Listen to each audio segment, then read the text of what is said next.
Today I have sent some of the WhatsApps and all. So all of you can download those things. So I'll just show it. Just now I sent some small programs. You can just download and keep it in the respective folders. So later we'll see about these programs. And I sent some small mini projects related to customer segmentation and image counters. This also you can download. And yesterday night I forwarded these contents. Okay, so we'll see about this thing right now. Okay, so we'll be using Anaconda installation. So there are some small image informations in this Word document. So you can keep open of this and open this link also. So I'm just opening it now. You can see.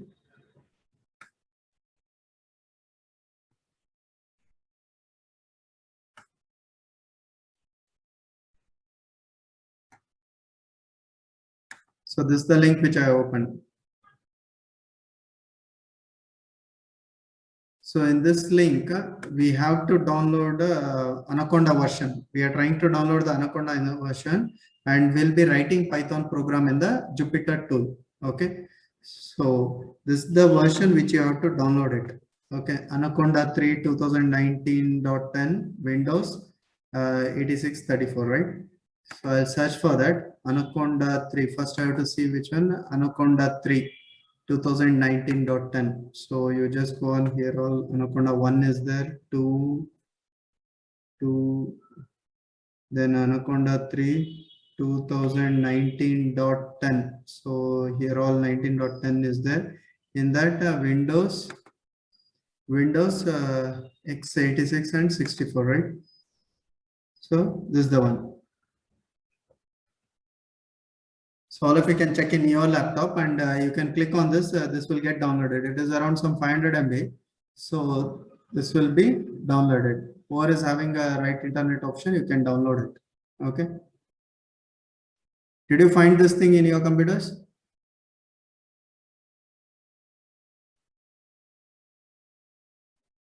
Yes, sir. Yeah. Yes, sir. So start downloading this thing. So just save that part. Just a moment. I'll just save that image or highlighted of that version.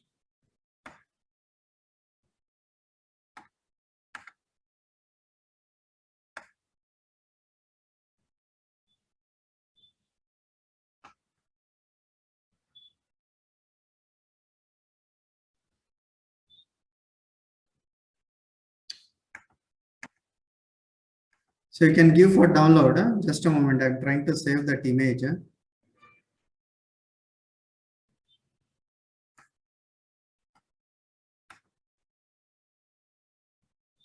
2019 Windows 10. So this is the version.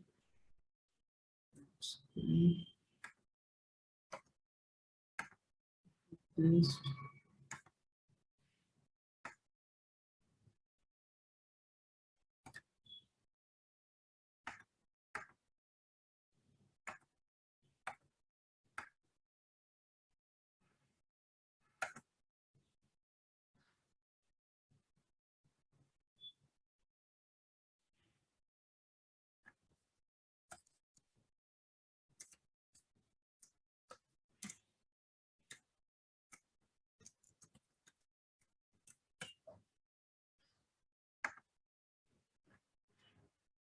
So you can download it. Clear? Once that is downloaded, it will take a small time. Depends on your internet speed and all. It's going to take a small time. So that we'll see later. So right now you can follow my screen only. Yeah. So here I had sent this Word document. I'll just explain what steps you have to do to work with Jupyter. So first we are downloading the required Anaconda version. So I had mentioned the path over here. So once you download that, you can go for installation. Once you click on it, there will be an option like single users or all users. Select all user, okay? So all users kind of thing option will be there. You just select that one. Once you select that, then you will get this screen. So in this screen, select add path. Here add Anaconda to my path is there. No, this option you have to select it. So you'll get it in the red color. So both this option has to be selected. After that, click install. It will take a small time and that installation will get over. Okay.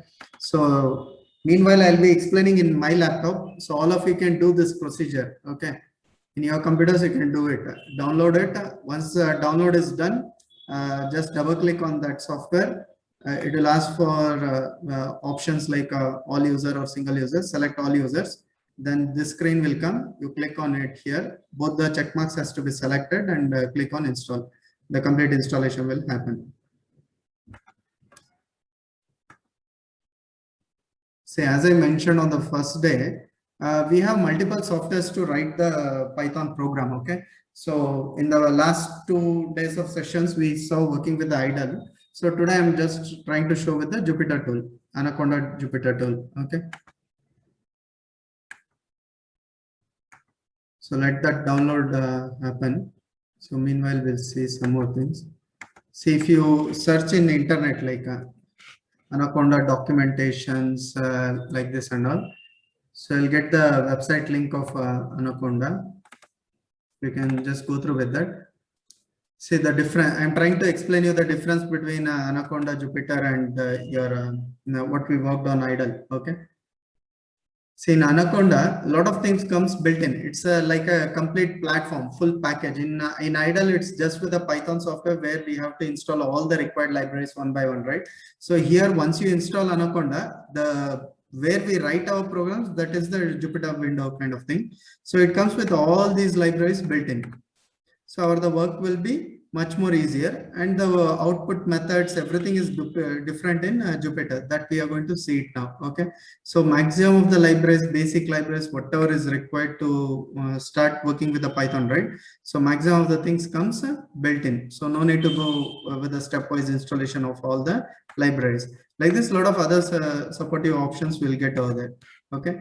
Now how to start off working, I have mentioned here. So you can download and get installed. In any of your laptop, the download got completed? Any student laptop?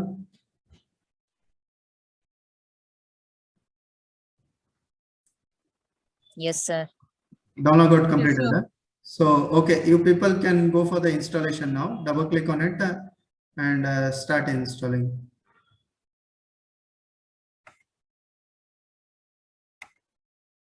So the users options will come, then select this screen and complete the installation. Okay. Right. So once the installation is done, in the search bar, I'll be searching as an Anaconda prompt, Anaconda. See, you'll get an Anaconda navigator also. Right now, we won't bother about these things. It's a complete package software. A lot of options comes built in. Like now, see, if you are taking some, if you have purchased the mobiles and all 4-5 years back, a lot of softwares and all, they were not giving it. Nowadays, if you take, it comes with a lot of built-in software. So same way, Anaconda is a full package kind of thing. Okay. So many things comes built in that. So we won't bother about all those things. So we straight away open the Jupyter tool and we'll start writing the program. So the one method of opening the Jupyter is we have to open the Anaconda prompt. Okay. So once you type in the search bar as Anaconda, you'll get a Anaconda prompt option. Like it looks similar like our command prompt. Okay. So for Python, we did the software install libraries installation using pip install. So similar way, this Anaconda prompt will get opened.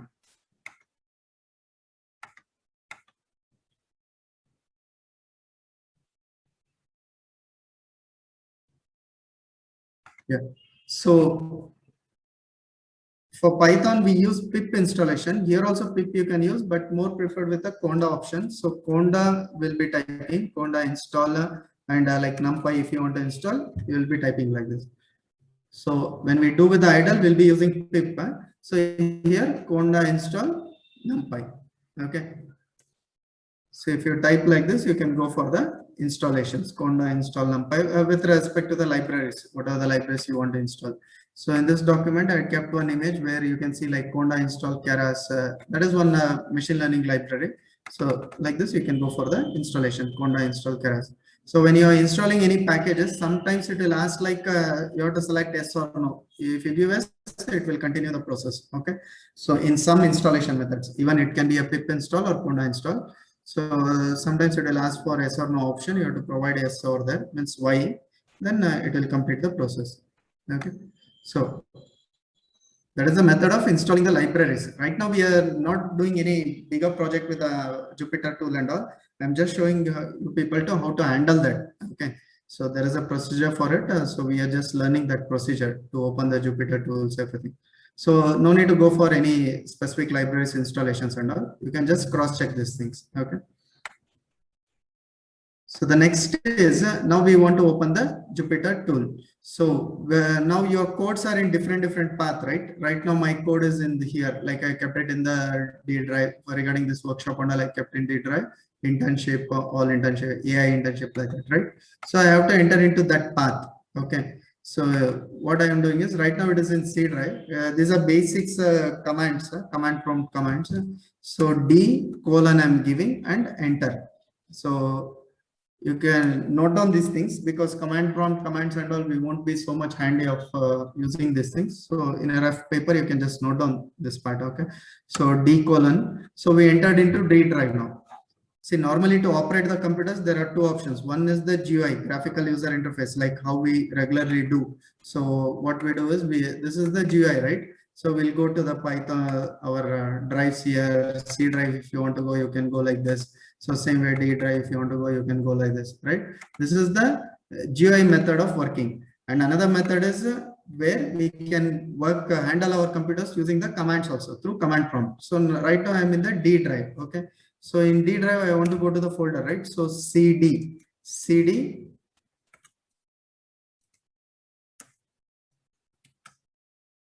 So I was checking something else. Okay. So CD and my path is, see, you can use the tab button here. All the drive names will, folders, whatever is there in the CD, it will be coming, okay? So CD space, I'm giving a tab. So continuously I'm pressing the tab button. Tab will be on your left side. After caps lock, you can find that.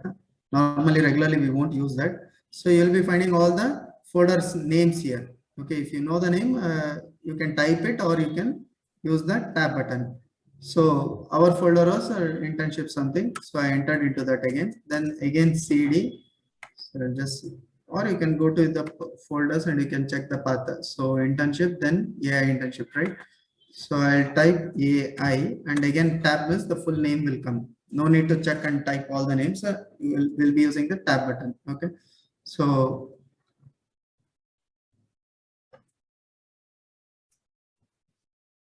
AI tab. So the full folder can enter.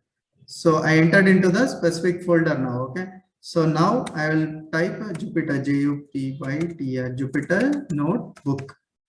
Okay, and enter. So Jupyter codes will be writing in a browser page. So it will open with the specific browser. So in my system, I'm keeping Google Chrome as a default browser. See, it entered to that folder only, right? So these all our contents are there in this folder. You can cross check. See, I'll open that. So same contents, internship, workshop, then PPT, all these things are what I'm finding in the folder. Same things you'll be finding here also. Okay. So it just opened that path in a browser page. Okay. First time when you are doing it, may ask like which browser you want to use. Like in by default, we'll be having Microsoft browser, right? So this Microsoft Edge will be there in the computers or Internet Explorer or Google Chrome. So it will ask which one you want to use. So whichever you preferred, you can select it. So it will regularly open in that one only. So in my system, it is opening in the Google Chrome. Okay. Yeah.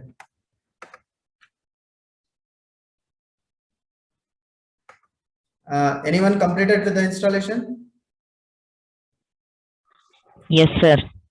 Okay. See, this window you should not close. Okay, that Jupyter command prompt is there, no? Command prompt, it should be kept open only.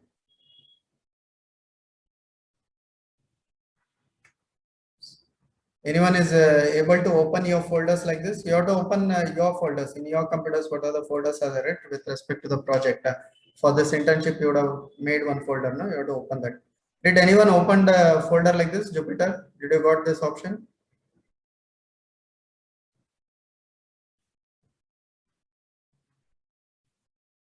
None of it. Once you're done with the installations, you can check here in the run Anaconda prompt. You'll get it.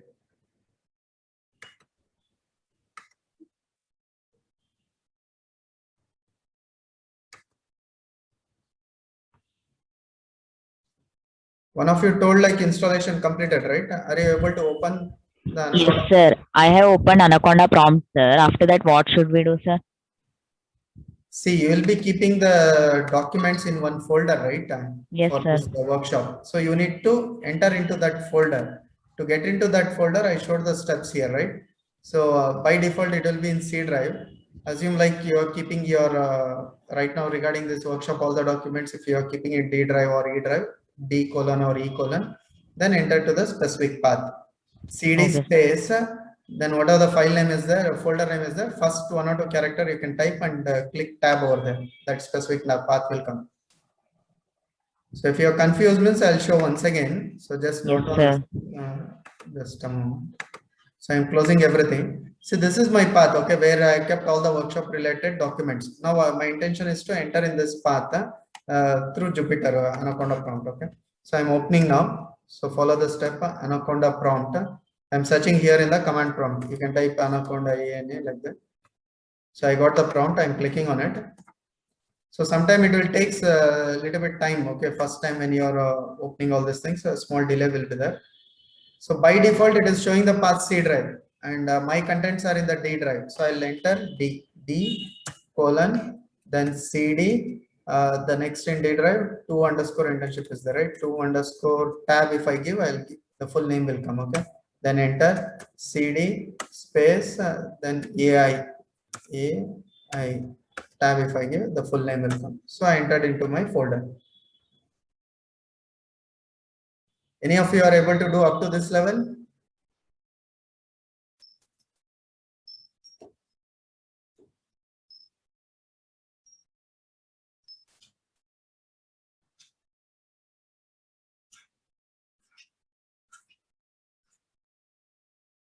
See, you have to type the folder names which you are given in your computer, okay, and the drives and all.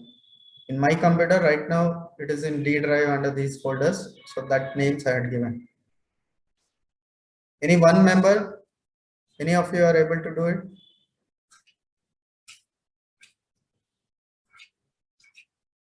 Yes, sir. Okay, so once you reach over there, now you have to type Jupyter, Jupyter, Jupyter notebook, and click enter. So it will take a small time to execute and the browser page will open. So you can find like Jupyter over here.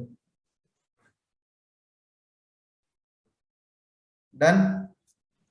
Yes, sir. Okay. So now we'll create a new file over here. So new project file something. See new. Here you can find new option. Then Python 3. New Python 3.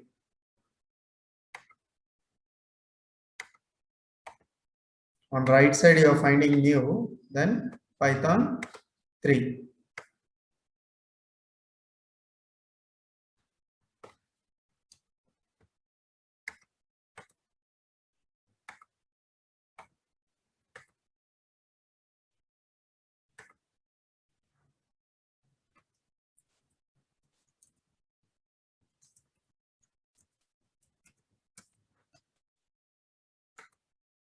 So you can click on Python 3. See now one more page got opened.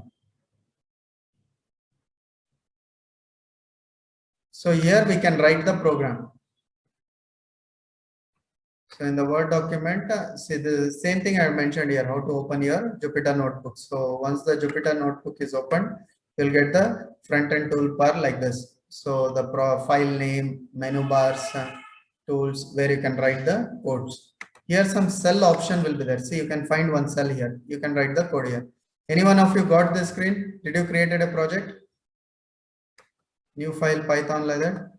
Yes, sir. I got. Okay, one member. Any other? Any other person? Only one person got it. Remaining? Yes, sir. I got. Okay.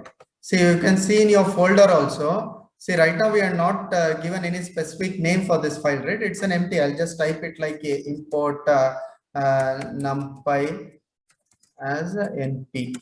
So a simple statement. You can also type over here. Observe these things, whatever the options and all is there.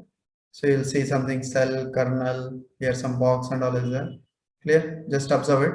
The file name is here untitled, right? You can go to your folder where you give a Jupyter path. See here untitled one option came.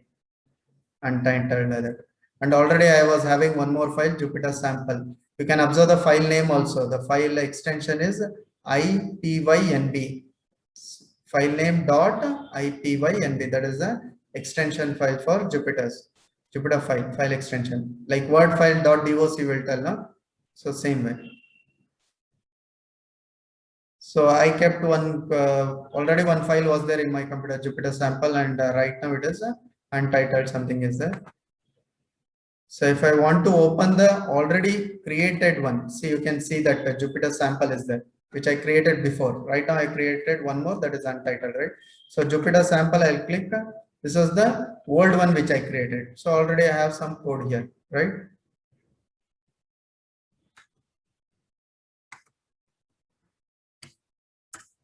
So just type simple things.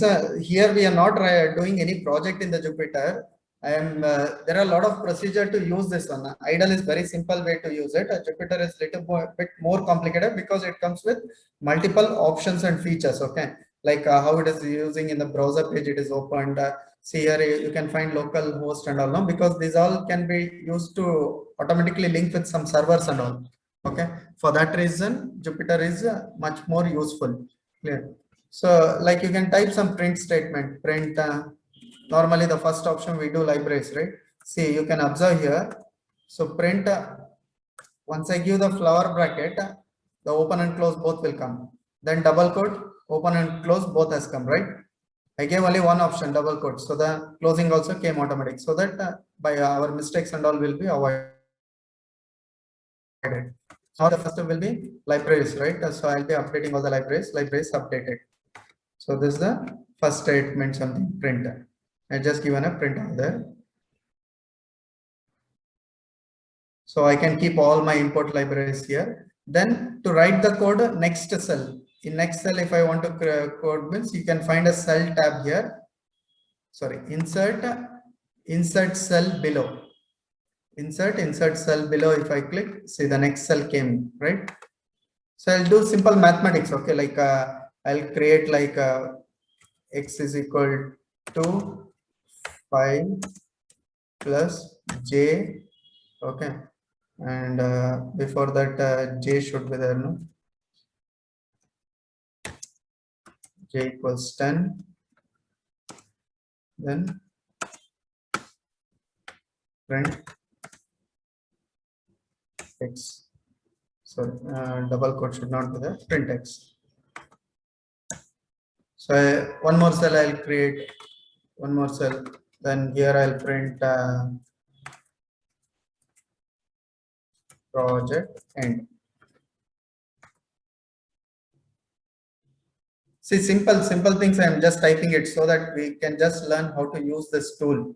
My intention, because if instead of doing complicated things and if you're typing it, it will kill a lot of time also and a lot of typing errors, everything you'll be doing it. Okay, so you'll stuck up with the issues.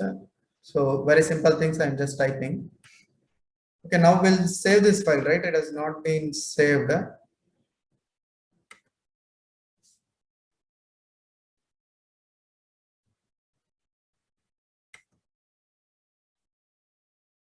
Sorry, by default it will be saved only. Okay, we'll rename. It is with the untitled. No? I'll just rename here. File rename option is there. I'll click on it. So I'll give as a what, like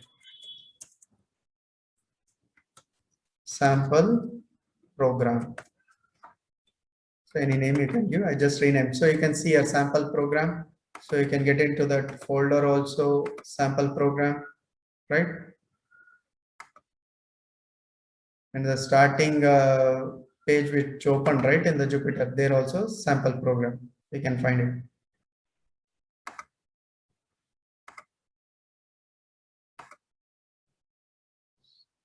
Did you complete a typing like this in multiple cells and all? Yes, sir. Yes, sir. So now we need to execute this code, right? And we have to check the output. In idle, we will be writing and the output will be finding on another window, shell window was there, right? But here we are writing the codes in the cell format, and below this cell only we'll get the outputs. So that's why I put it in each cell as a print statement. You can see it, okay? So to execute the code, we have to click on the kernel. Kernel option is there, kernel. Here, restart and clear output we have to do. Since this is a fresh code, no need to do it, but whenever you want to run your code, before executing it, we have to do this option, restart and clear output. Okay, so I'll just click on this. So it will ask an option like this, restart and clear all the outputs. Okay, so kernel ready like this. Here something came. Later, once again, you can observe in your computer. Here those some options will come. Okay, so now the output has been cleared. Whatever the previous was there. Okay. Since this is a new code, nothing is there, but normally when you do multiple times, right, that time, whatever the previous output will be there, everything will be cleared. That is the meaning of here, kernel, restart and clear output. Now we want to run our code, run all. Okay, under cell you are finding cell tab, run all. Once I click it, see it got executed. See the first cell whatever is there, here only library is updated you are finding, right? So here J10 something total 15 you are finding printed, and project end statement you are finding here.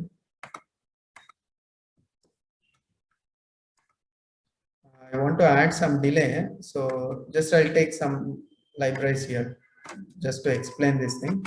All these libraries may not work in your laptop because it may not be installed. Just to show a small concept.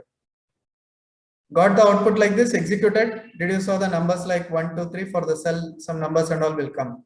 Yes, sir. In a continuous order, 1, 2, 3 number and all came, right? Yes, sir.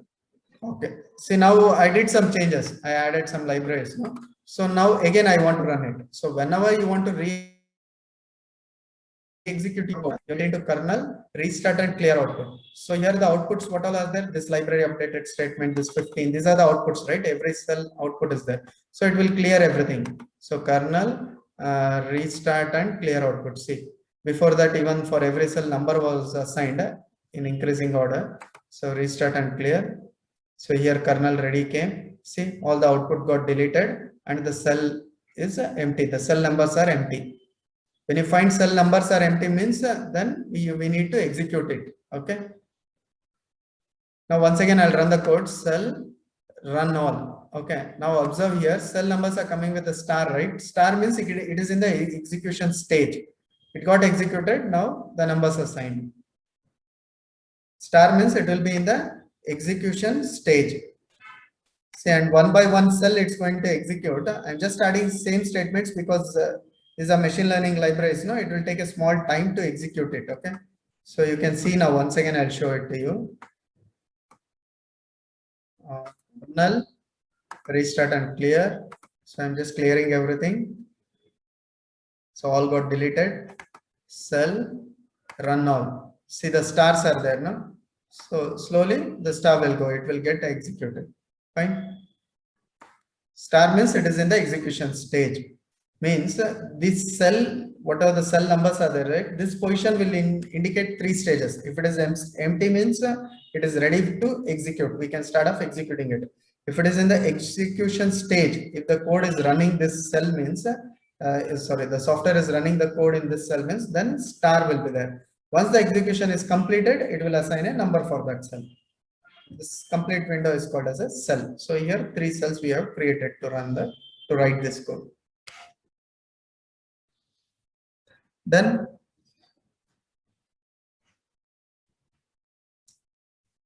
so all of you can check it out. If any stage, if you are not understood, you can ask me up.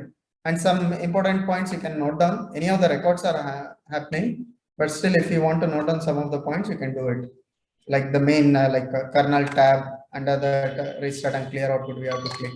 Under cell, run all, insert. If you want to add any cells, insert here. Then file rename, if you want, you can do that. And the meaning of each cell here, some indications will come now with a number, blank and star. What is the meaning of it?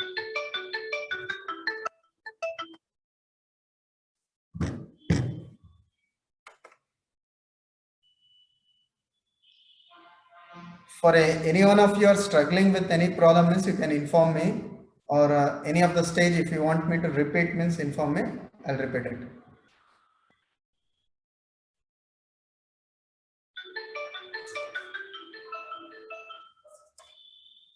So,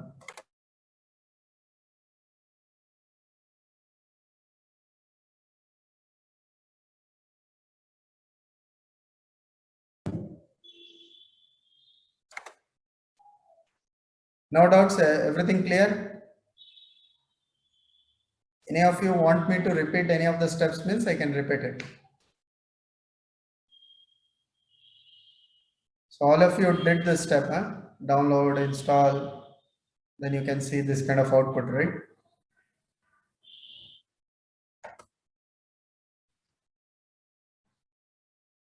Yes, sir.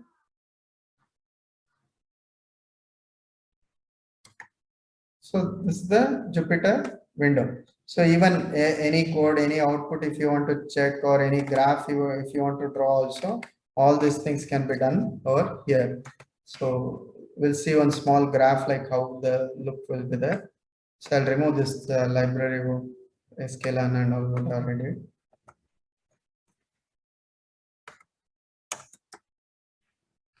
So I'll take a graph with any of the code which we did before.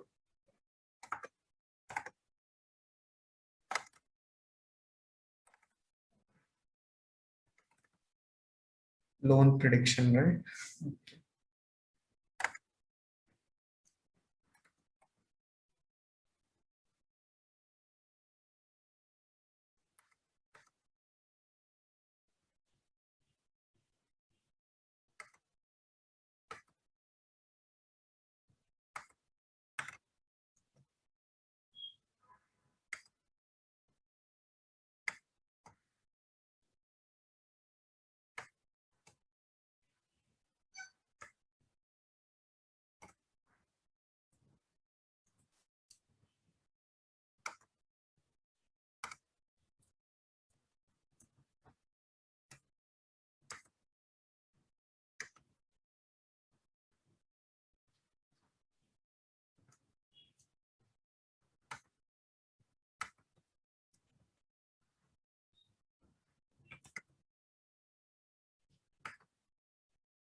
See, if you are doing these steps in your system, it may not run because all the libraries may not be correctly there. Okay, so just I want to show you like how it looks over here. So I'm just copying the yesterday's code which I explained loan prediction. Huh? Same thing, I'm just copying and I'm executing it. Okay. I won't do with the full project and all. Simple steps, I'm just copying it.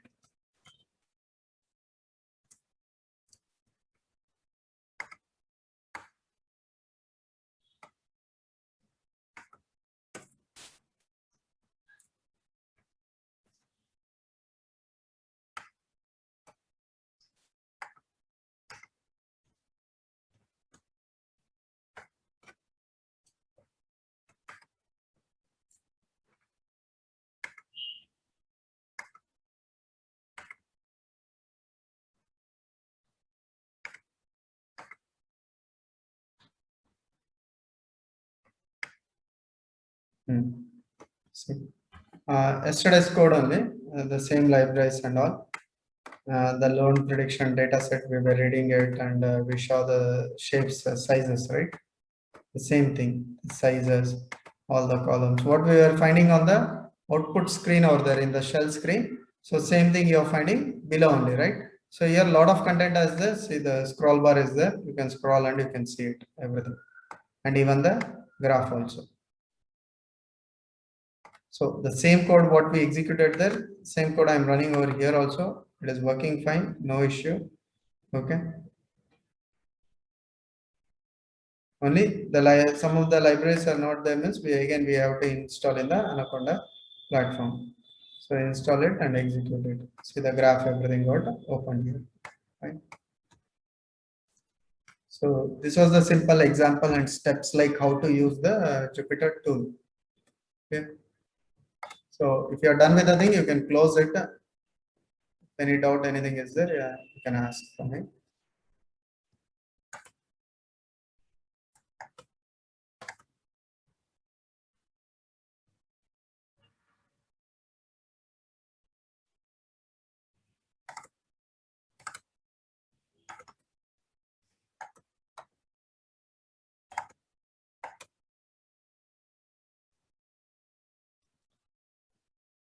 So now we'll see the next one more small code, image counter.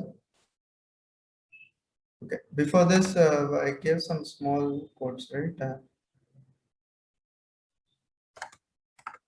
Okay. I sent one for loop and all, no? So that you can check it out.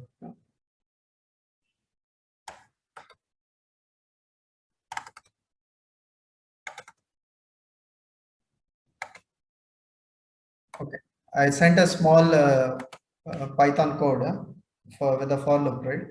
One was for loop and which one I sent? For loop and function, right? So you can just go through with these codes now and download it in your computer. See, these are like simple things like how to write a Python program, learning about the Python tools. Okay, so similar tools we learned in our C also, no? So C means data types, if functions, loops, functions, arrays, structures, all these things we learned over there, right? So what are you learned in your C? All those things we can use in the Python also. Python is a combination of C, OOPS concepts, many things with some corrected part and all. So in my first class, I told some of the differences, right? Like in C, very simple differences means we won't do any data type declarations here. In Python, everything it will take automatic. Semicolon in C at the end of every statement, you have to put a semicolon. Here for the loops and if conditions, we'll put the colon for the for and if, and end of the statement, nothing we are going to put. And here tabbing is very important. If you are not giving any, we won't use any flower brackets and all. If you are not giving the right tab and all means it will create an error. Yesterday we saw with one of the student, right? The tab errors like that. So like this, many things are there. These are the very basics level. So same way we'll just see a small difference, like a small understanding about how the for loop will work. Okay. So you can see this code. In this code, multiple types of outputs are there in the for loop. I'll just run this. Okay, run F5. So with the output, we'll understand like if we write the for loop in all these different methods, how the outputs are considered.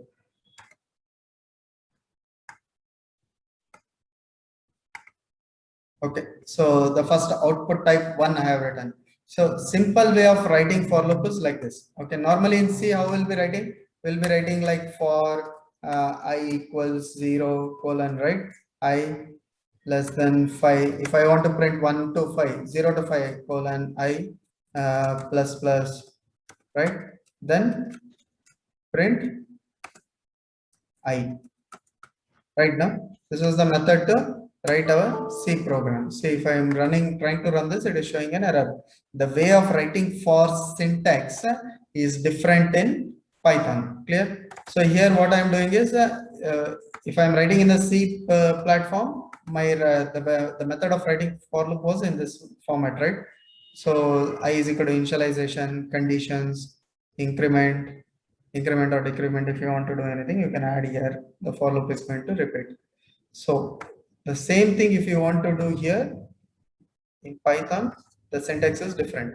So here for I in the range of 1 to 5. Okay, so print it. Once the range is over, it will come out of that. So see here 1 to 5. So it has taken 1. 5 means less than 5. So it will be, don't consider the 5 below 5. Okay, 1 to below 5. So 1, 2, 3, 4, it printed and it came out. Fine. So similar way, output type 2. Okay. So if I am giving like a I and a range 5, I had not given the first one like 1 to 5 and all like that. 5 means it starts from 0. That's it. See, it is starting from 0, 0 to 4. Okay. That is the output type 2. Output type 3 here in the range I mentioned 3 different types of digits, right? So 1 to 10, 2. So 1 to 10, the first 2 if you mention, we know the meaning. 1 to 10 means it should print 1, 2, 3, 4, 5 up to 9, right? 2 means in a step of 2. So in a step of 2 means it will be printing 1, after that 3, 5, 7 and 9. So the difference of 2 it's going to maintain. Got it? So when we mention like 3 arguments kind of things here, so 1 to 10, if you mention only 1 to 10 means 1, 2, 3, 4, 5 up to 9 it's going to print. So 2 means in a step of 2 it has to print. So 1, after that the next is 3, right? So step of 2. So output type 4, the for loop. The next is so 0 to same thing. It started from 0 to 4. So here I'm printing all the even numbers. Here I'm trying to print all the odd numbers here, and here even numbers. Then output type 5, 1 to 10, 2, 4 range. It's the same only, right? So it started from 1. Oh, both the same only. What are I written? Okay. So I'll change it to 3.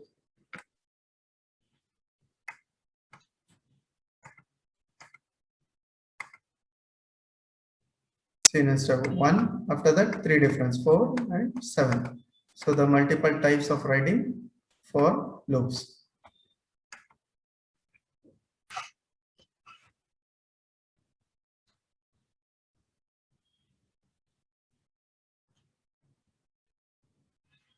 See, why I am trying to show this thing is, see, the programming language also is like how we speak our mother tongue languages or our communication languages. Same with for the computer, we have a different type of methods and writing the syntax.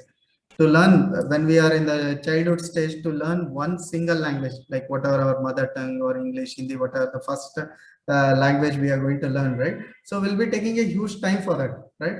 After that, other languages, it will be easy because all these are interrelated. So similar way here also, to get a grip with any of your one type of programming language like C, Python, Java, OOPS concept, anything, the first language will be tough for you. So it takes a little bit more time to understand the syntax, memorizing everything, to solve all the problems, everything.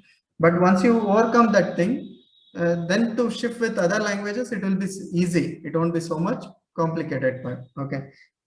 So what I want to make you clear is it's not like we learned C, now we have to learn Python, tomorrow we should learn Java, so many languages. It's not like that. Okay. Once you learn one thing, you need to be thorough with the concepts. If you have learned the concepts, if you understood the concepts in a right way, then shifting with other languages, it won't take much time. So people can try out some small things like this and check it out. So just I thought of covering a small programs with the Python. So this is with the for loop. Then did you check it?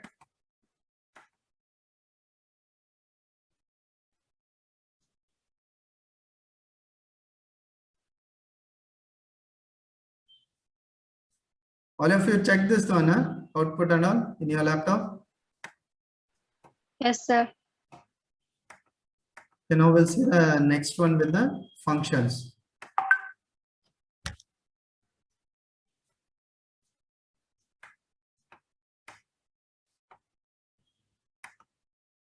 So first I'll execute it, then we'll see the explanation of it.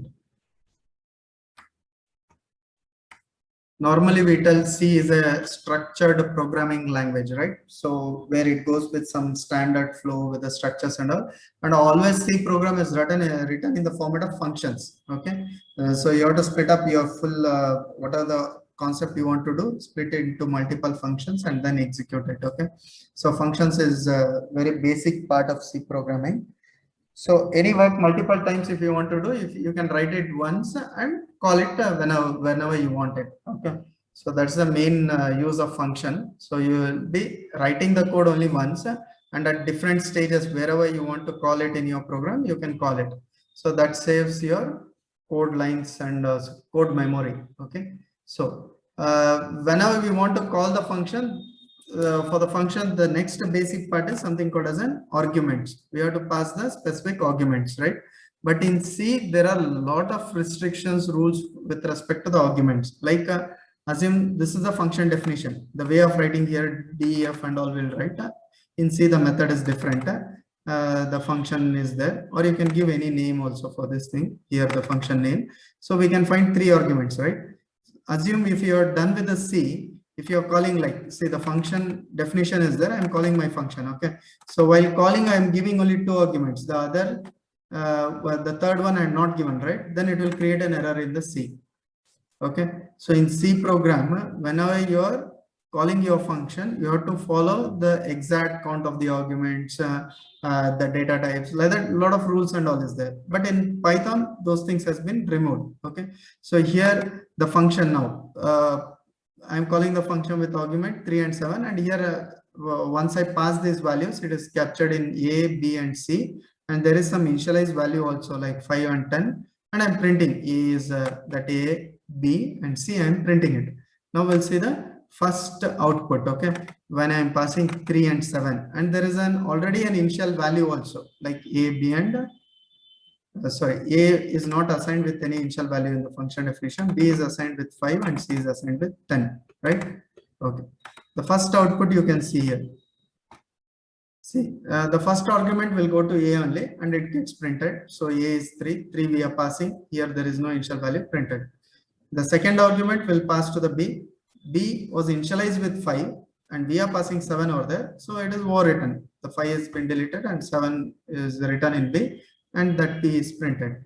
The third argument we are not passing. So if you are not passing here, then by default it is initialized with 10, and 10 is considered and that is printed.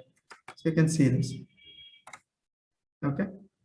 So it is not popping up any errors and all. So the arguments what we have, you can pass it. If you are not passing also, there are some initial values. It's going to consider that and it works. This step I told with other arguments. That's why I told like don't bother too much with the arguments and all, because in Python all the libraries how it has been built is whenever we are calling any of the functions, for all the arguments are initialized with some standardized default values. So if you are not passing also, it will go with some standard method. If you are having any specific things, then you send it. According to that, it will adjust and it works. Okay. Like example color. Okay. So I want the color should come red. There I am drawing a box or a circle. If I want red means, then I have to specifically mention that. If I am not mentioning any color, by default something green or blue or black will be there. It will follow that. Okay. So same way, all the arguments here with the Python libraries, means at least around 70-80% of the arguments, no need to give any specific value. Okay. Wherever it is required, we have to provide it. Okay. Fine. So the next statement you can see here, see 25 and C equals 24 is there, right? So now 25, the first argument is passed to A, so A is printed as 25. Here second argument, but it is called as C, right? So when I am calling C is equal to 24 means it is not passed to the second, it is passed to the C value. C can be a third, fourth, fifth or first also. Wherever it can be, I am specifically mentioning the variable name as C here because all the variables are considered as a global variables. So it will be passed to the C. It is not like first, second in the same order. Okay. Since I mentioned the name as C, it will be passed to the third. So for B, I am not passing anything. It is printing the default value 5 and C initialized for 10, but we are passing for C as 24. So that 24 is getting printed.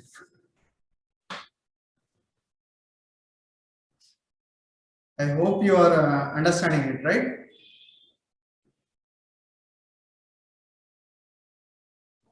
Yes, sir.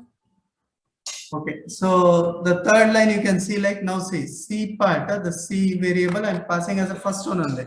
So as I told you can pass first, fifth, the last to wherever you want.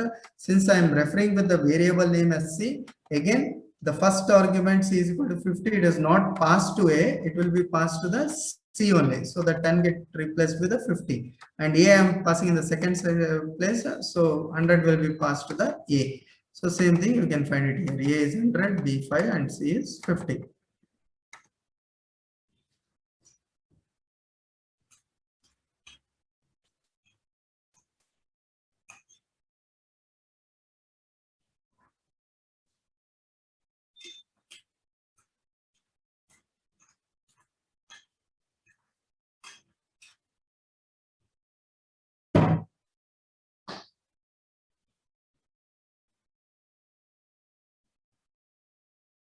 Fine.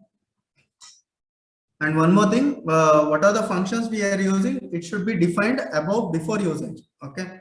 So all the functions, whatever I want to use, right? So the definition should be above only. I think in this version it will give error over time. Just one.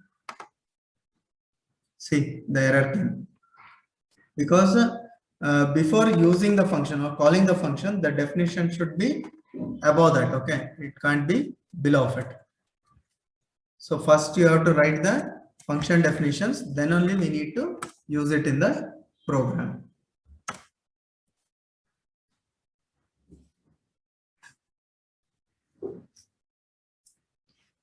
Okay, done.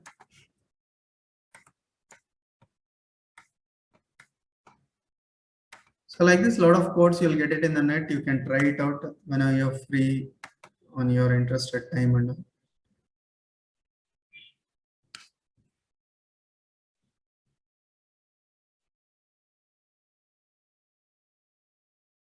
Please tell about the libraries.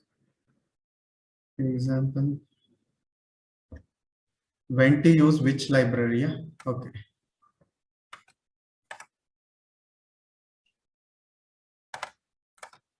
See here. Okay, in the chat box, yes, sir, right?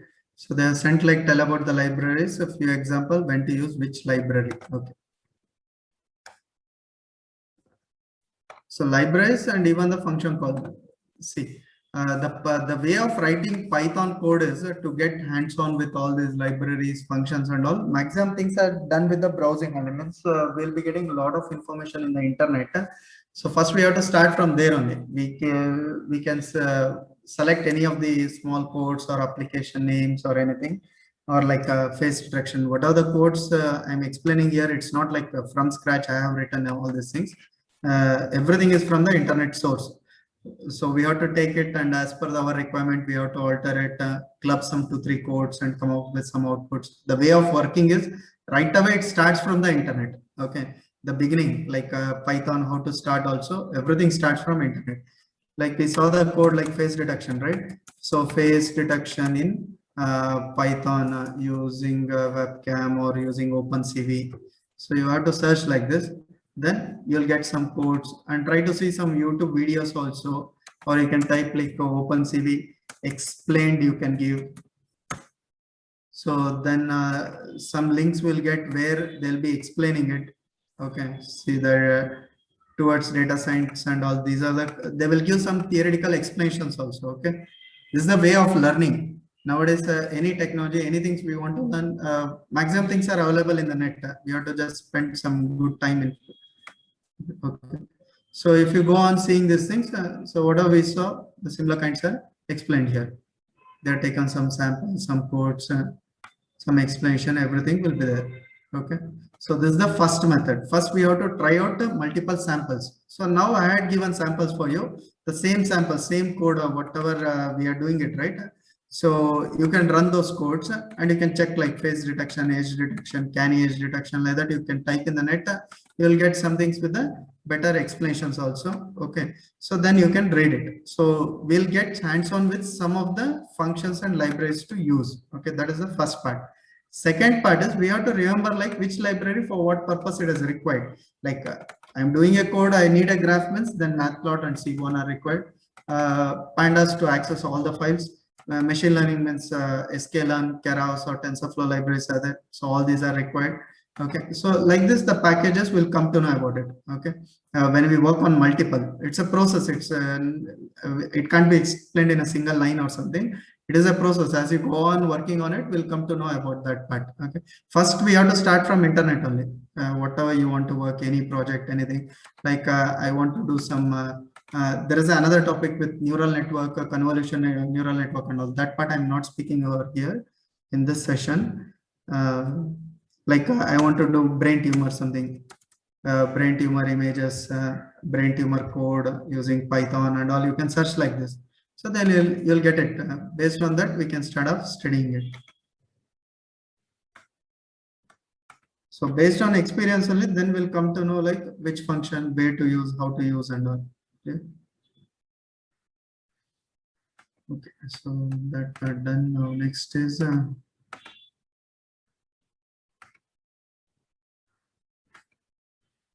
Jupyter part done, right? So I think no doubt and all. So I'll just close my Jupyter part. Anyone, any doubts with the Anaconda, Jupyter and all? If any of you are having any doubt or any problem, if you're facing, you can ask once. Otherwise, I'll close all these things. I'll continue with the next part.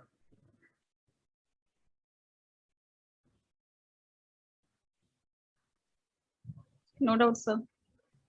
Okay, so No doubt, sir. yeah, Jupyter usage part done, right? So simple steps how to use, and also we saw those things. Anaconda documents. Yeah.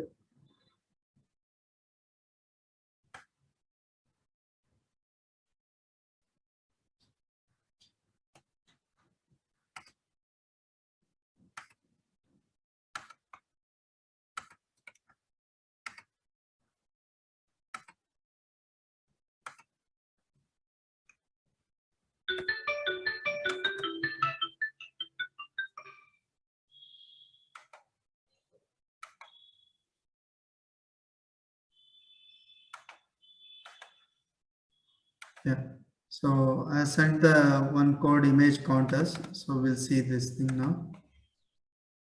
Open this code.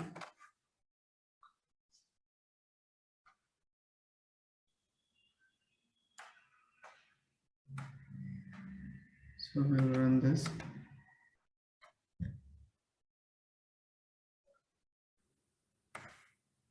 So it is marking something, right?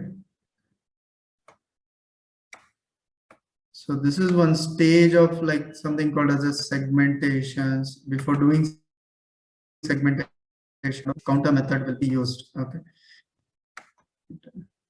See, what are the samples we saw here, right? These are all the different tools or modules with respect to image processing. It is used in multiple projects, okay, to come out with some kind of output for your projects and all. One or the other, these tools will be used. Okay, like when you want to do face recognition, the first you have to detect the face, right? Then only you will recognize it's a person A or person B. So when you want to go with the application of recognizing a face or a human motion detections, oh, sorry, face recognition, this code will come into picture. We are using a background subtraction, right? Whenever you want to check with any movements, okay. So you want to see any animal got moved, vehicle movements, you want to count the vehicles, then background subtraction is a part of it. We can make use of that one. Okay, these are simple things like how to save your video, access your videos, files, and all, save your files. That part here some basics with the gray and all we saw, and edge detections. Edge detection again, if when we want to do segmentations and all, filters, edge detection, counters, all these are used internally in the projects. Okay, so all these are different things. So watermarking, again, in a document, if you want to secure, you can put up with a watermark with your logo or names, right? So now we'll see the counters. So first I'll explain what is the counter. See, this is our full counter marked image. In that one, you can see the name here. I had given the file name for the output, full counter something, and mark specific counter kind of thing. Okay, so full counter means, see, it's going to mark the areas. What it will do is detected some specific areas. It's going to join and it has marked it. Okay, I want to do segment. There is one stage which is applied. Okay, we can go with a counter or edge detections and all can be used internally. So it is trying to group it. So here all the counters it has marked, and in that one some capture only these areas means I can use it. I can apply some masking method and I can make use of only this portion, okay, with some applications and all. Counter is again a part of it. So we'll see like how it can be done. And all this image related, what are the functions we saw, everything is a part of OpenCV. So we are just exploring the OpenCV library. So what all different functions are there, how to use it and all, small with respect to the some specific outputs, we are seeing those things. Okay. So import library, OpenCV, sleep time. This is for the delay. If you want to add any delay in your code, you can add it like simple like sleep. 1 means it's 1 second, 1 second delay kind of thing. Okay. Right. So libraries are updated. Now we are reading the show. That's why I'm reading the image in 2 times. I'm reading in 2 different variable like image and image 1. Okay. So the file name I am read. So I'm reading it. So in 2 variables, I'm just keeping it. Okay. Then convert the image into grayscale. So any of the codes before applying the algorithms and all, there's a one basic part which we convert into color to grayscale. So converted. Then check the thresholds. We are applying some threshold over here and find counters. Applying threshold again, it's a simple filtering method kind of thing. Some range will be selected and applied and find counters. So what see our input was here. That input is passed to convert into gray. The gray converted image we have in this. That gray converted image is applied some filtering, threshold filtering. So we got in this variable. So we have our image here with the filter. Then find counters, we are passing that. Okay. So these are some standard functions we have to mention. See, it is copied here in the counters. So I'm finding the length, like how many counters detected. How many small areas detected. Counters means in a simple way you can consider areas.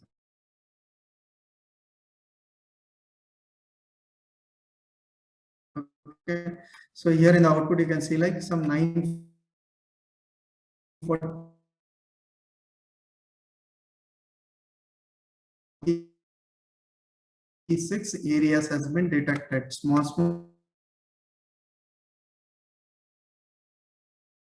so more than some 900 here. Then draw. So I find out that counters on top of my image. I am going to draw it so that we can observe this thing. Okay. So draw counters. So for the actual original image, and what are the counters we found out, right? That 900 counters. All those counters. And this is the thickness. Okay. See, I'll just change this.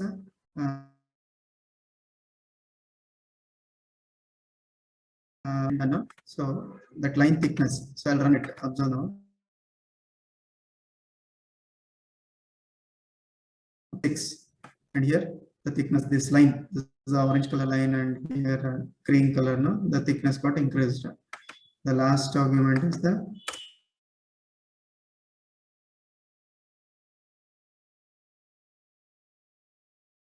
thickness.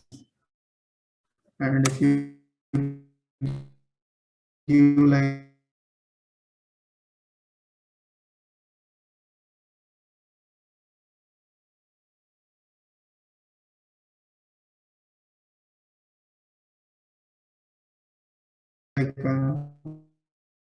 so that is to show it on the full. So that drawn one we can find it on this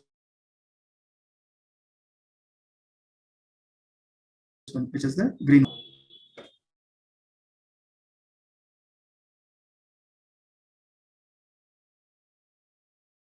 I take a loop is going to run 900 times 946, right? So for I of in the range of length means 900 times the for loop is going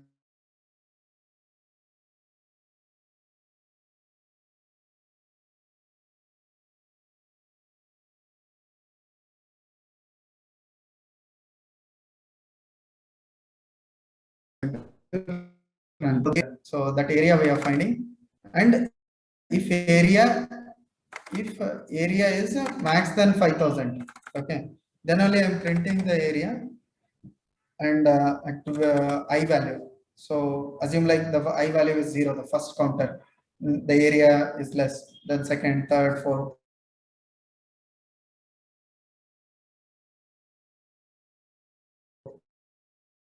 Fifth, the fifth counter, the area is more than, it will be above 5,000 number, and in draw counters here also I draw. No? So again I'm drawing. I kept the image in the starting 2 copy, right? Image and image 1. So in the image 1, in the another image, I'm just drawing the counter. Okay, which one? Above 5000 watt I got, no? Only that part I am drawing it. So colors, okay, and I am sure.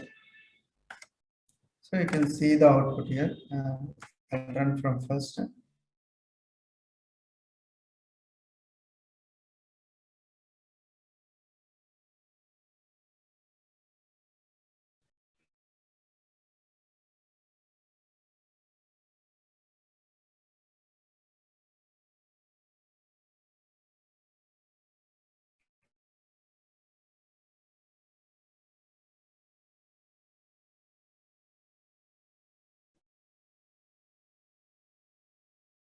One area is about, right?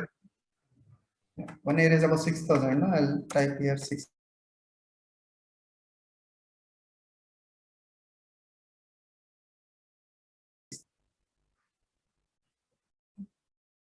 The output only 1 came. Here near the ball also the one counter was there, no? That is not there. So this is with the more area.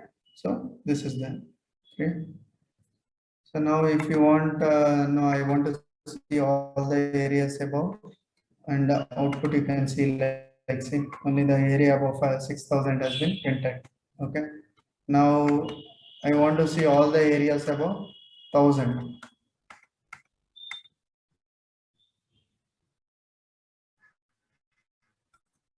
So many are marked, no?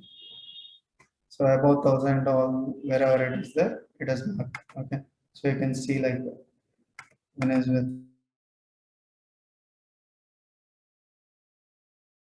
5000, 1000 whatever is there, it has been marked. So it is drawing the respective counters. Okay.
So you can try with doing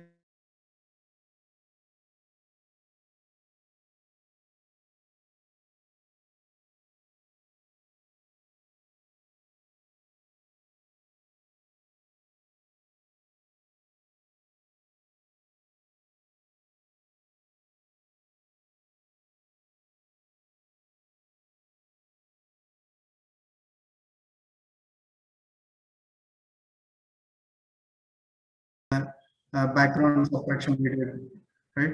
Counters. So try to apply one by one in a single code. Clear? Huh? So all of you can try that one. So if anyone is able to put up some 3-4 concepts in a single code, you can make it and send that screenshot and all. Clear? So you can try of doing that one. So we'll take a small break now. After 10 minutes again, I'll continue with the things. Okay, now it's 3:45 plus. So So by 4, we'll continue with the next session. Okay. So any doubt, anything is there, you can interact or we'll continue by 4 now. Okay. So meanwhile, if you are free, what you can do is you can create a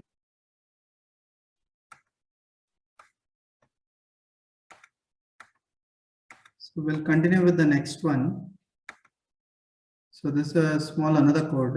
I have not sent you, just cross-checking a little bit. I'll forward it now. Just a moment, hold on.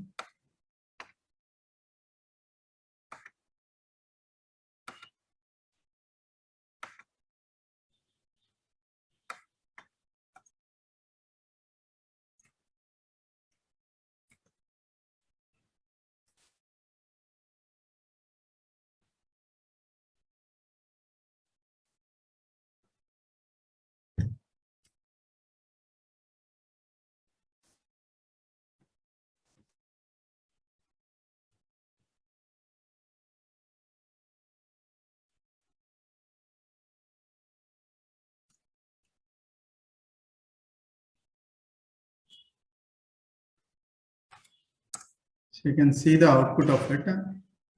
Here we are trying to detect the hand portion using background subtraction method.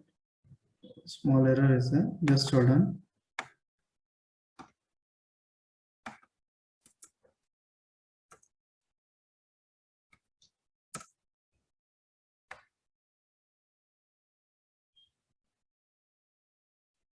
So there is a window over here.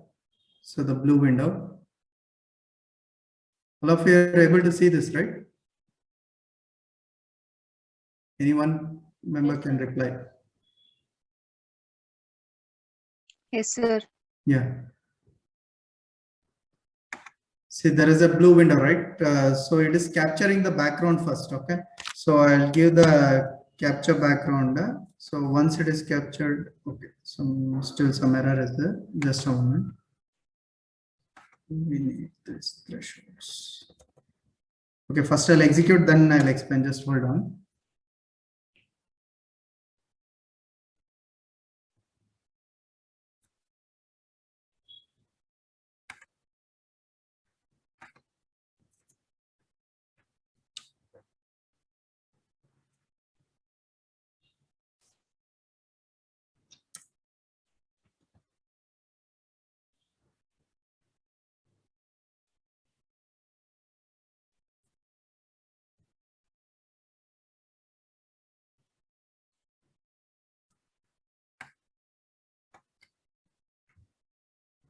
Alright.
So you can check this. Huh?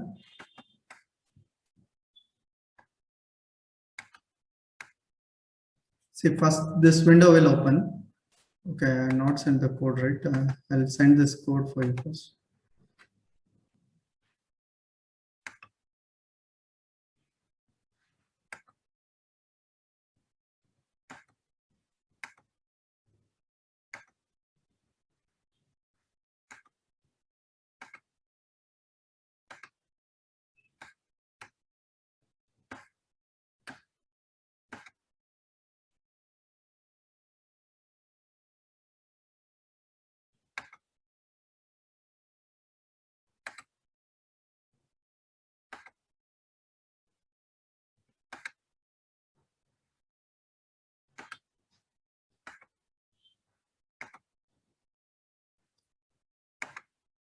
So in the WhatsApp, I have sent the code. So all of you can download and open in your laptop. So this is the code part. So here we are using the same background subtraction method with some simple application so that only my hand portion can be detected. So previously we saw this project, right? Background subtraction with some video and all. So same thing. See now once the camera is opened here, a small window size is there, and here some blue color window is there, right? So this is the area which is considering as a background now. Remaining things and all, it is not processing. So we have to press a B in the keyboard. Once I press B in the keyboard, it will capture the present image as a background. Whatever is there here inside this, it is captured as a background. So I'm not trying to put my body inside that one now. I am trying to keep it as a stilled one. Okay. So now I'm pressing a letter B in the keyboard. Once I press this, the code gets executed. See, the background image was captured. After that, there is no new image, right? Because everything is a stilled body. The new thing didn't came over there. So all the outputs levels, whatever we are seeing here, everything is coming in the black format. Okay. So now I'll try to put my hand in this. So you can see my hand is coming, right? So this is for motion detections and all, we can apply like this. Clear? So background. So I'm subtracting the background part, and the next data, whatever is changing, only that part I am printing over here. So you can see it. So now we'll see the code part. So to close all these windows, select any of this frame and use escape key. So it will come out. Before this, first we'll see like what we saw before with the background subtraction. See, this was the background subtraction code which we saw before. Now some multiple concepts has been clubbed here. Okay. This was the individual code which we saw, right, with the background subtraction. So we are using background subtractor emoji function over here. So what was happening in this is, I'll run this code now. This was the previous code which we saw on the day one, I think. Okay. See, if I am still, this is the first image. So that same first image only automatically it is capturing the background. Okay, automatically it captured the background. So if I'm standing, I'm not doing any movements, means now you can see it's almost black, right? Because the first image what it captured and it is comparing with the new image automatically. So now if I do my movements, you can see it that changes, right? So here the capture was automatic. There we put at some conditions, so it is happening with some controlled methods. Okay. So now we'll see like this code. Okay. So import libraries, some parameters, and also to set some threshold values. Okay. After that, one function is there that we'll see. Now here we are opening the camera. Video capture. So I sent the code. All of you can open in your laptop and you can execute it. So video capture. Here the camera screen size we are limiting it. So a small size has been selected. Camera set 10 by 200 like that. Some limited size. Okay. While camera is opened. So this is a true statement. So while camera is open means it's camera is active now. So it will enter into this. Okay. So then read camera. We got our image. So that image we are applying some filter and all. Okay. So then apply the filter here. Flip and all not required. We are not doing it. If it is one means no flip. Okay. So then some rectangle area you're finding now. So that part is done here. So I'll run and I'll show it.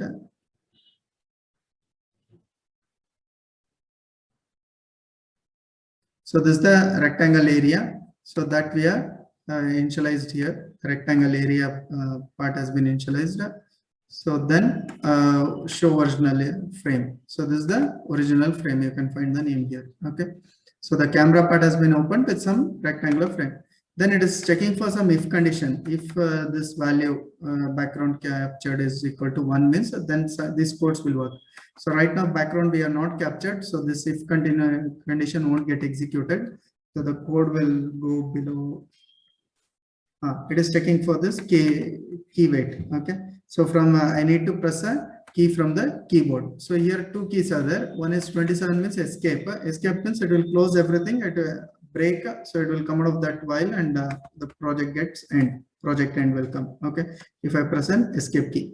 If I press a letter B in the keyboard, then it will go for the background subtraction. So here what it will do is, now I'll press escape key. So it's closed. So you can see project end, right? So escape key part done. So now I'll run the code again.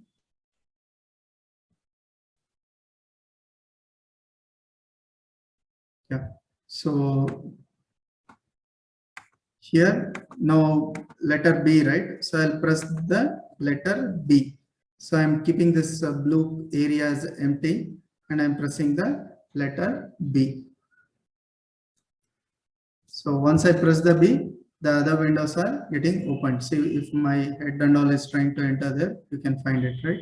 So what happens in the code is, see, it is calling the background subtraction. So the background model is called, then I'm making this one variable as one. So background captured. So we got the background, right? So the background what? Only this blue color area. This area has been captured now. Okay. So one image has been captured, right? So now the background image captured, this condition is true.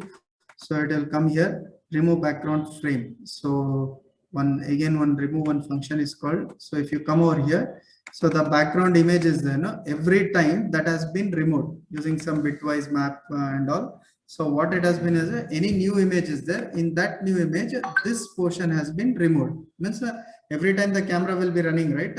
Then whatever the new image will come in that one, this portion will be removed, the background image. Okay.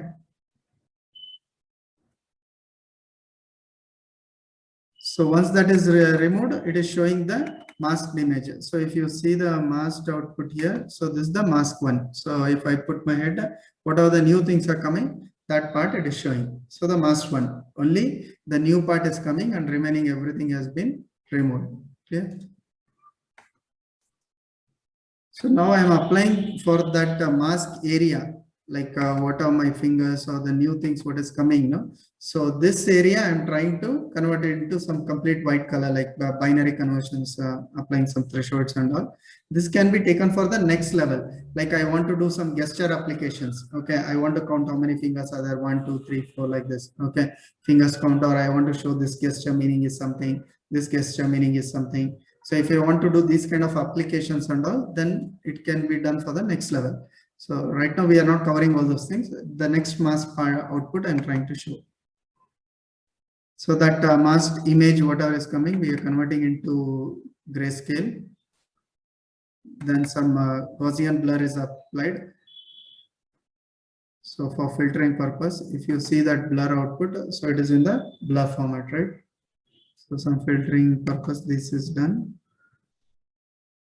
After that, some threshold is applied. So this is a binary threshold. Binary threshold means it will be a like converted into 0 or 1. Okay, so we can see the last one and compare with the mask one. Okay, if you compare these two, see here there is a, in this screen you can find the original and image, and here it is converted into binary. So you can find like a binary format. Okay. So the whole cycle will be repeating till I press the key. Once I press the escape key, the code will be stopped. So all of you can download and run in your system also. If you are facing any problem, you can ask me.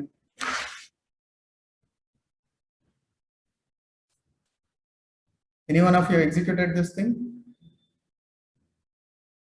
Yes, sir. So it's working.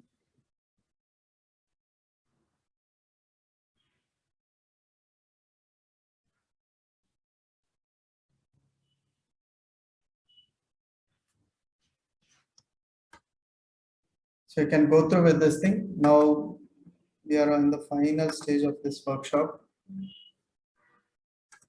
Now the last one code is there with respect to the machine learning. So I'll be executing that one. So customer segmentation. Yesterday I sent this thing. You can open this code. This part clear, right? If you have any doubt, you can interact regarding this background subtraction.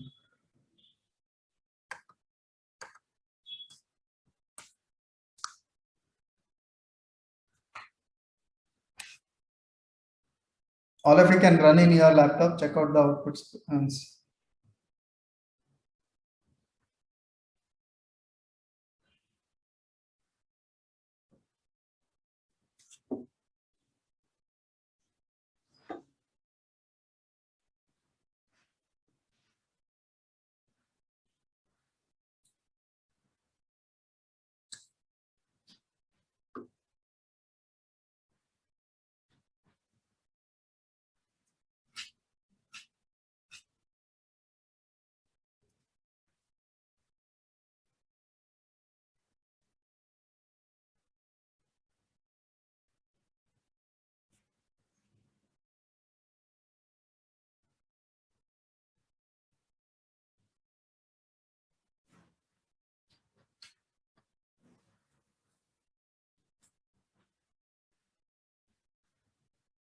So done now. So we'll go with the next one. That is the customer segment part.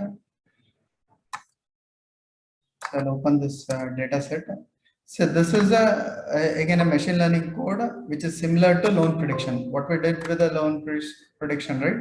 So the similar kind of thing, only the data set content will change. Okay. So we'll just see the flow of it once. So I sent in the WhatsApp, all of you can download it.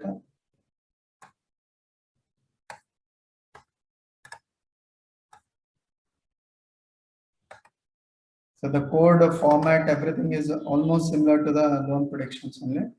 So I'll just execute this thing now. You can see.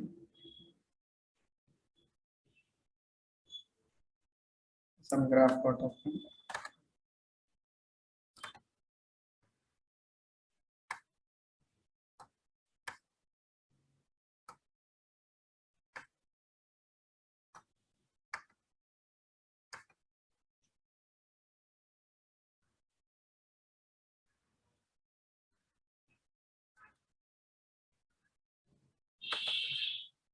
So the first part is we need to say understand the data set, right?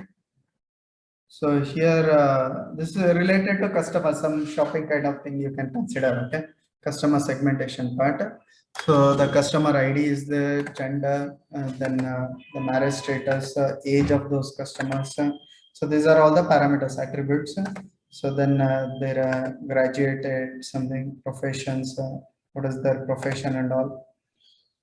Then work experience, spending, what is the regular spending, how they are spending. It's not related to any single mall or something and all. Some survey or feedback collected from different people, their shopping related part. And what is the family size? This variable, I don't know exactly what it is. I didn't got any explanation about this thing. Then segmentation, it is divided into 4 group category like A, B, C, D. Okay. So the whole things based on the customers, 4 categories has been analyzed ABCD. In the loan prediction, we saw only 2 type, right? Like loan be available or not, yes or no. So here some 4 segments are done.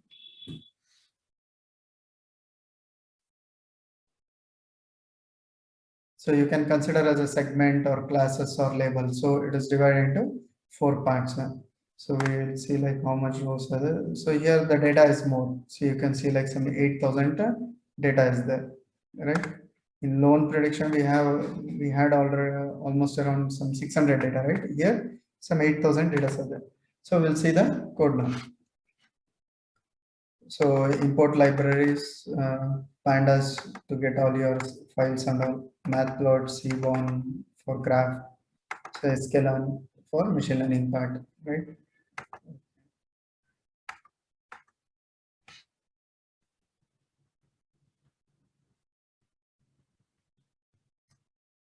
Then here now first we are reading the file.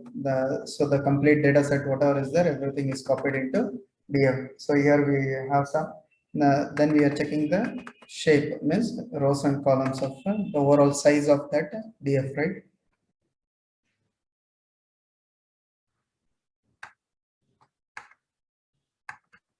So you can find, right, there are 11 columns and some 8,000 rows are there. Then columns. So we are printing all the column names. So machine learning model. So here logistic regression, we are calling the algorithm. Then logistic regression dot fit. When we are calling the fit function, we have to pass our training data. Training of the input data and output data, both we have to pass it. So here whatever the 80% data we kept, right, everything is passed to the algorithm. LR.fit train X and train Y. So we have passed to the algorithm, right? Then predict. So we are going to test it. So for predicting, now we are passing the test data, the 20% data, 1300 data was there, right? That input portion we gave for the algorithm to predict the answer. So it has given an answer. That answer will be there in this predict. Okay. So that predict we are checking using to check the accuracy. If you see the accuracy here, so test X and Y. We were knowing our answers, right, for the testing data. whatever 20% was there, for that we know the answers already. This is our answer, and this is the algorithm which has predicted that answer. Between both the things, we are checking the accuracy. If you see the accuracy here, so accuracy is 47%, means it's very bad. So it's almost like 50% accuracy is coming. But when we check with our logistic regression data, loan prediction data, the algorithm was giving almost around 85% accuracy, right? So 85% means out of 10, the 8 answers will be correct and 2 answers will be wrong. So here hardly it is less than 50%, means out of 10, 5 is going to give correct answers, and 5 to 6 will be the wrong answers. So this logistic regression algorithm is not getting much suitable for this data set. We have to go with the other algorithms. Okay, but in this session we are not covering. I'm just trying to explain what are the output is coming. Okay, so again, the predict for the final test. Final test means we kept some 15 data, right, to check with the testing. With the individual outputs we can check that final test. See here the 15 data what we kept. Now that I am predicting it, and that is in the output here. I am printing that output also, and you can cross check here only whatever our answers are there, that also I am printing. Okay, this I'll print for 15 data, and final test will do for 10. The number is bigger.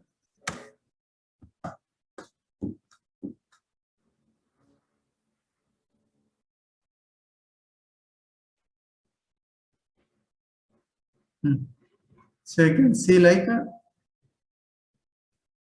project, and this is the predicted answer. So 10 data it is predicting, and what was the our answers? It is there here. See, the first answer was 2, but our algorithm predicted as 3, the segmentation group 3. So same way, many places you can find the answers are wrong, right? So why? The accuracy level is very less. So that's why at many places the prediction answers are wrong here. Okay. So when these kind of accuracies comes very less, no, at least we should get more than 80%. If we are not getting, then we have to try these outputs with the different types of other algorithms. Okay. So if you have any doubts or any discussion, you can interact.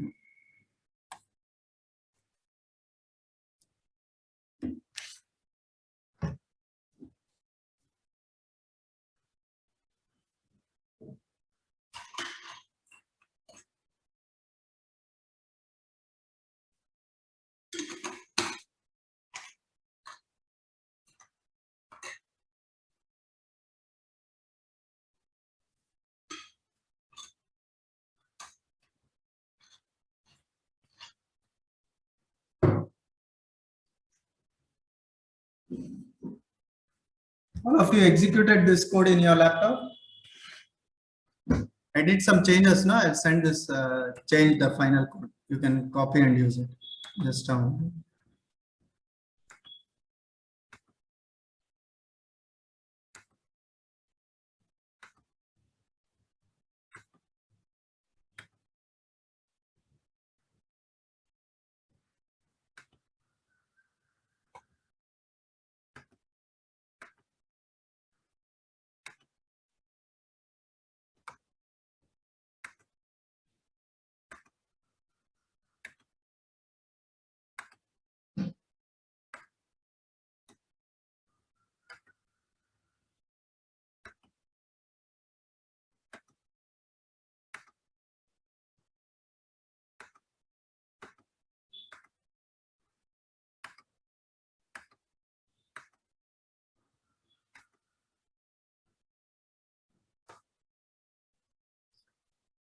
This corrected code, I have given it to you now. I sent it in the WhatsApp group.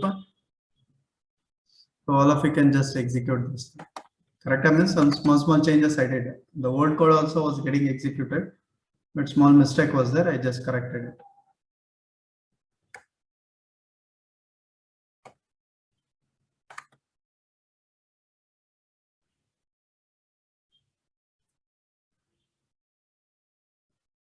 So all of you can check these things till now. What are the programs we have done now? Okay. So if any doubts, any problems, if you are facing, you can coordinate with me.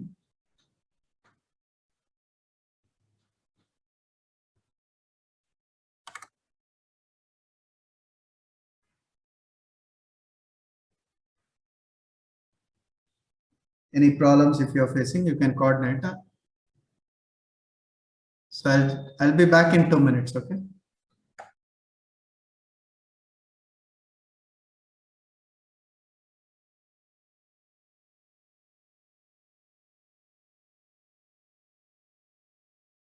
If any of the students want to get clarified with any of the topics, you can just coordinate.